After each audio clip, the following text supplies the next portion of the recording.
So the player said their objective today was just get back to playing aggressive the way UC usually plays. Is that what you told them to do? Or? Absolutely. The first thing I wrote on the board, very first thing I wrote on the board was 21-4. Last game we had 21 deflections and 4 fouls. And I put a big red X through that, and underneath that I put toughness, okay, and playing hard. Because anything that I wrote on that board after that did not matter.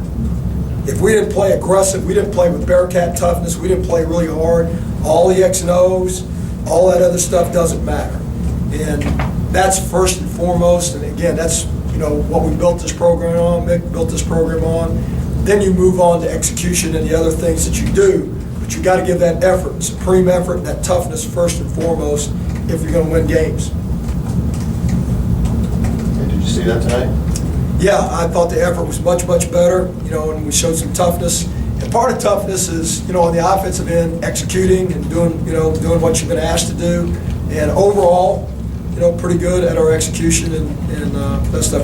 Obviously, got to keep getting better, and the opponents are going to be more talented and that. So, we got to keep coming if we're going to win games from this point on. How many deflections did you have tonight? We had 52 deflections tonight. Anytime that we've gotten 40 in the last 5 years, with the exception of the Nebraska game, which was a double overtime game, we had over 40. We've won. We've won the game. So 40 is kind of a magic number for us. Nice to see Kevin Johnson hit some shots too. Yeah, I thought Kevin played much better tonight. And one of the things that he did was he played off his shot fake a little bit and was able to get into the lane. And that. We got to keep him doing that because he's been taking some shots with guys running at him, and he's learning. He's learning as a player. It's the most minutes he's played. He's got to learn that people are worried about him shooting and they're going to run at him, and he's got to take advantage of that and turn that against them and get into the lane, get on 2 feet, make some pull-ups, make some kick-outs for shots, and that get be a playmaker off his shot. Nice to see him make a 3 too. How hard coach has it been to kind of keep these guys, and certainly because they're thinking about Mick, they're kind of in limbo about when he's going to be back, what's happening. How hard is it to kind of keep them focused on basketball and not worrying about what coach is doing? Well, as we met in practice the other day, and this is directly to Mick, look, they've got to hear your voice, they've got to hear the staff's voice. And guys, I've got great guys around me, our whole staff, Darren and Antoine and Mark Bergen, all those guys. I got a great staff around me that's going to help us get through this. But I'm trying to address the team and say, guys, the best thing we can do for Coach Cronin is to go out and play with our heart and play with that great intensity that he wants us to play with. That's how you help Mick. That's what you need to be thinking about. I don't want to let Coach down. I want to go out there and play like he taught me how to play. And if we focus on that, and then we got to worry about getting better and the things that we got to do. And you can't get distracted by the situation, and it's hard not to. But that's where our focus has got to be. Look, we got to go out and do what Coach taught us to do from a play hard standpoint. Listen to our staff right now and do the things that we're asking them to do. But I think in the last 2 days they made the adjustment. I've had to make the adjustment.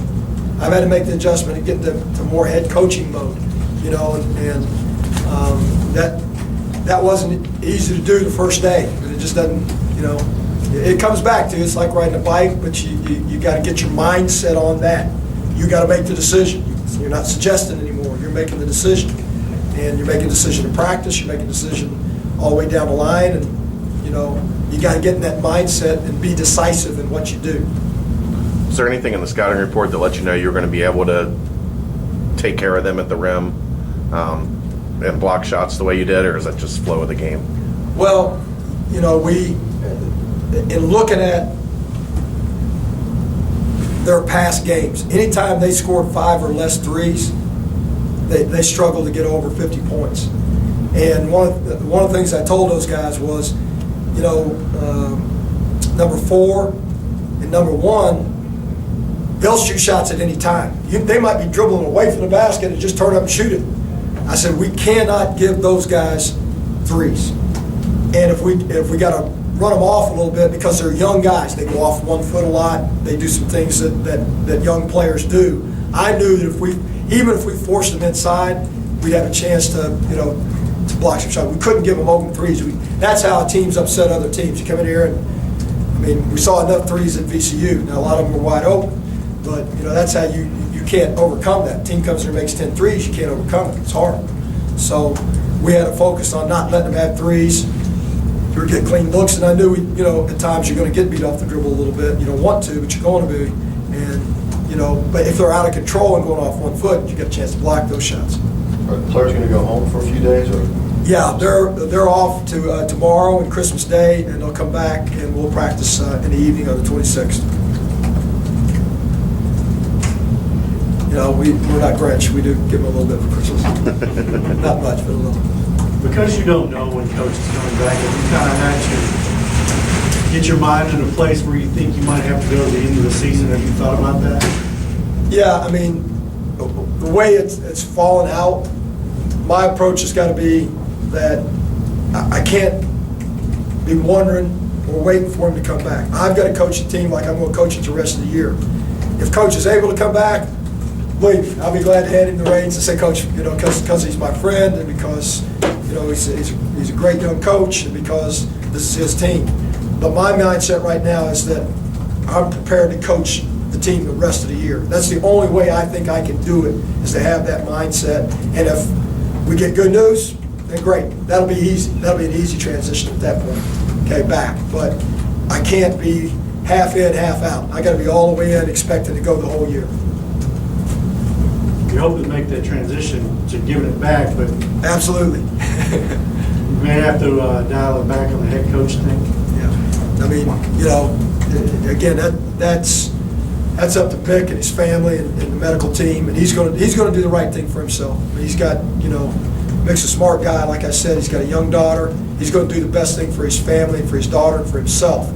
And we all hope that, that they can get him whatever needs to be taken care of, however they decide to take care of it, to the point he can come back and coach. And obviously, the sooner the better. But if he doesn't, and guys, Mick's been great.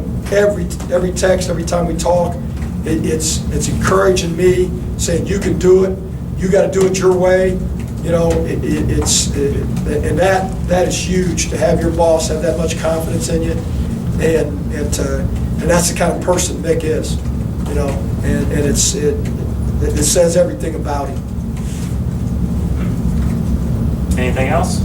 One thing I want to say, I know this is Bill Cook's last coverage for the Inquirer, and I hope you covered us in some other capacity at some point, but you've been great, and we appreciate you. I know Mick appreciates you, players appreciate you, and thank you very much for getting great service to us, and done a great job covering us. Thanks, I appreciate that.